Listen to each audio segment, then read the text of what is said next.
here. We need to put you on tonight. It's quite dark. Maybe it's quite dark. This is my partner here. Maybe My teamwork.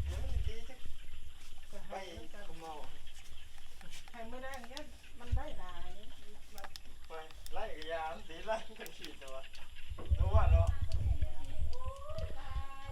อ๋อฮอดโมงแล้ววันนี้ ไปกับทีมงานอังกฤษแจ็คมีนี่หมอมินไปแล้ว การเขียดการกบการเขียดต้องให้ตรงนาคือเก่าพนวะฮะ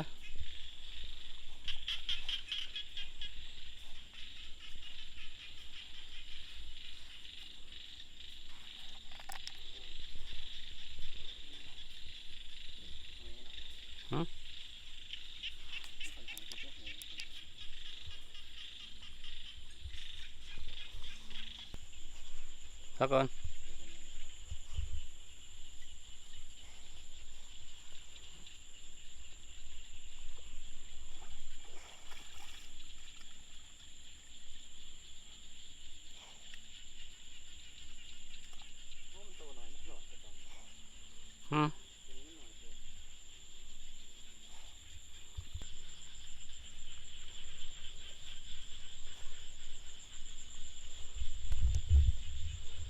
จับเขียดจับกบ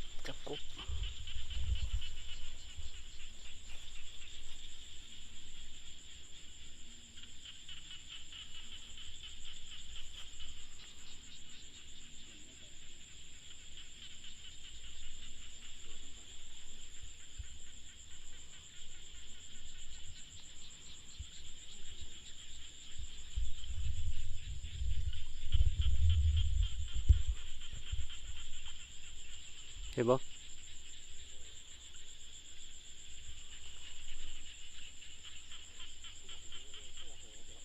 เฮ้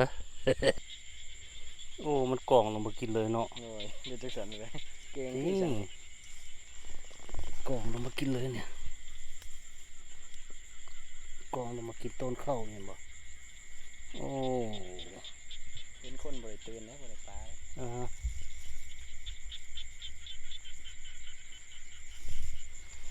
โอ้ย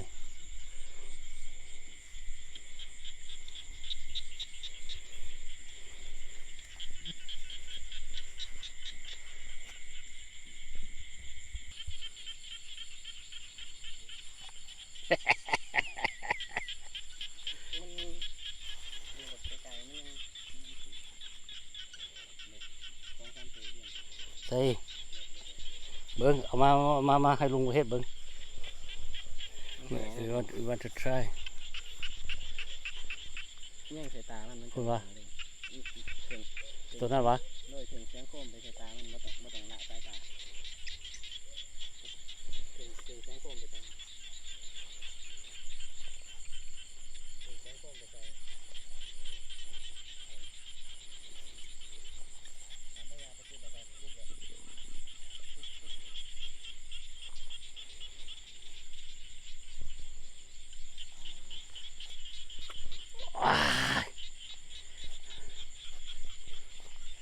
I'm too slow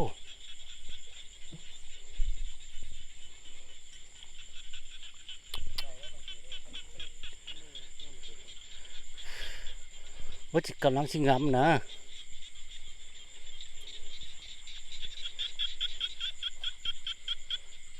โอ้สงสัย ทั้งนั้นคือเสียงโคมไปใส่ตาไม่ต้องละสายตา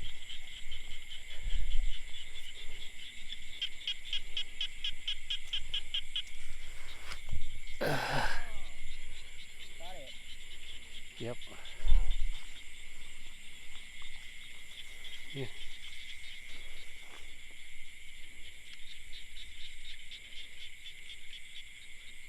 ก็เกือบรอดวะ It's a big one.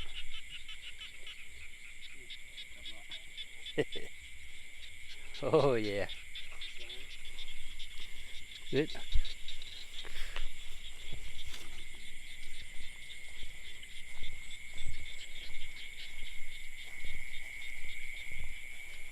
ไปใส่แล้วล่ะ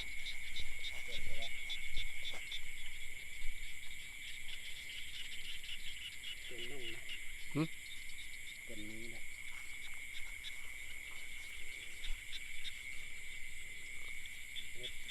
ต้องไปเอาเบื้องบนเขาหอนทุกจุด โอ้โหพวกใหญ่เจียนั่นลงละ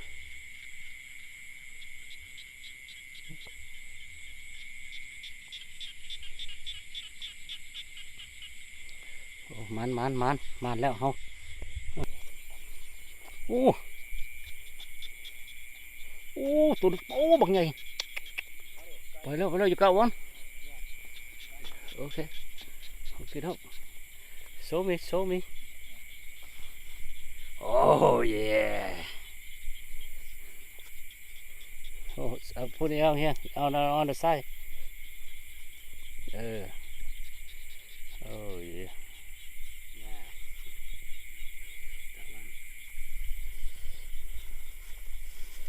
คือ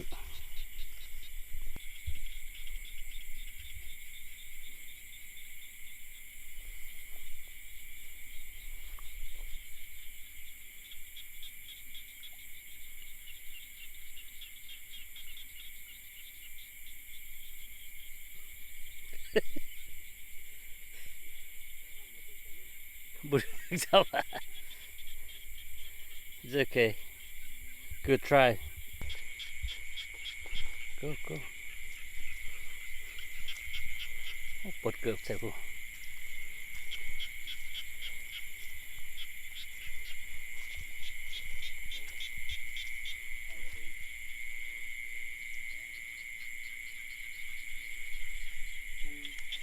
โอ้กบตัวนี้บักไงไปละมันอยู่ฝั่งนี่โอ้หลายบ่อยนี่หลาย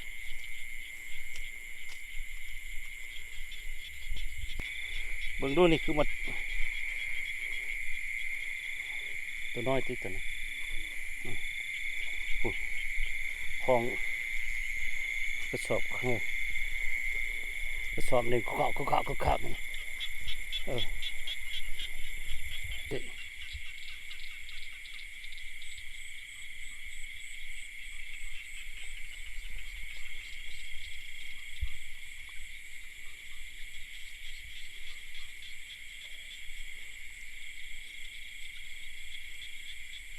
big one.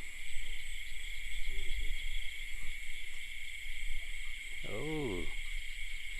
good. Let me see. Let me see what we got. Oh, เบิ่งผลงานพี่น้องอ๋อผลงานนี่อยู่มุ้ง50นี่แหละเนาะ60นี่แหละเนาะ เลยประมาณนั้น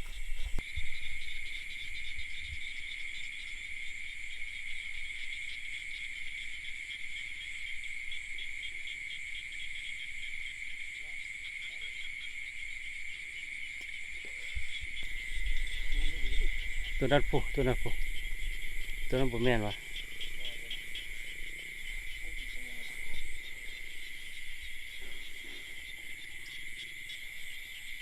โอ้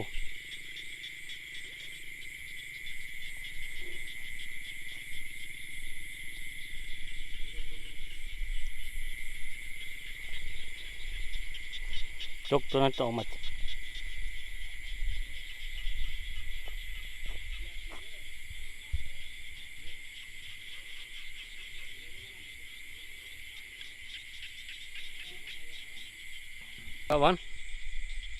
Come on. Come on here. Bring over here. Big one.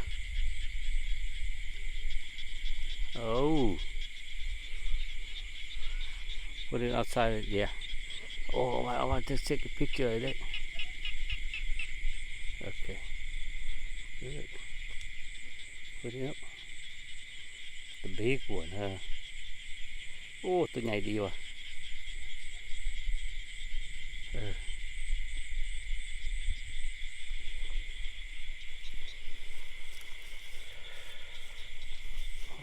เต็มที่เท่าไหร่อู้ เยอะเยอะเยอะเยอะหลายแต้มแล้วโอ้ยพอแล้วนี่การกบข้างบ้านทุ่งนานี่ try to kill one เด้ still ออกไปอีกละโอเคสองนายพราน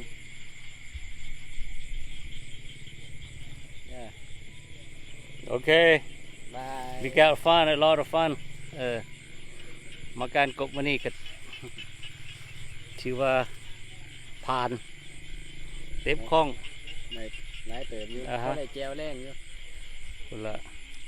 การกบเชลนะโดนลงเมืองโขงบ่แม่น มันโขง เมืองโขงเลยเนาะโดนลงส่ง เออมา มักกดไลค์กดแชร์ได้เด้อ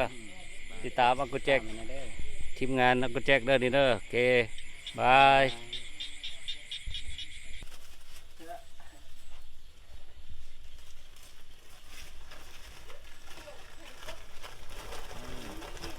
น่าเด็ดผลงาน ผลงานจับกบ